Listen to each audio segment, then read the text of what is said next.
समय का अर्थ काल होता है, टाइम जिसको बोलते हैं आप लोग, और समय का अर्थ होता है शास्त्र आगम, और समय का अर्थ होता है आत्मा।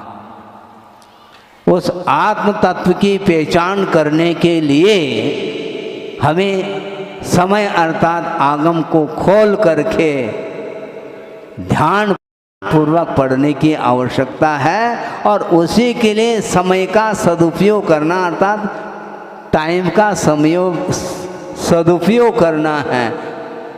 अन्यथा नहीं, क्यों सबसे मौलिक कोई पदार्थ है तो समय, टाइम, क्योंकि प्रत्येक समय यदि हम सावधान रहेंगे तो असंख्यात गुणी निर्जरा, कर्मों की निर्जरा, पाप कर्म की निर्जरा हो सकती है, और विशिष्ट पुण्य का संचय हो सकता है। जिस पुण्य के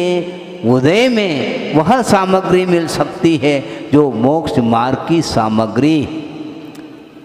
सांसारिक सामग्री नहीं, किंतु वर्तमान में मोक्ष मार्ग की पूरी तरह से सामग्री हमें प्राप्त नहीं है, क्योंकि इस पंचम कलिकाल में मोक्ष मार्ग तो है किंतु मुक्ति नहीं मिलेगी,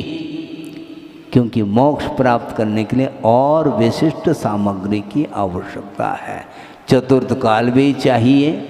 और दीर्घ सानन भी चाहिए, और तीर्थंकर आदि का अपने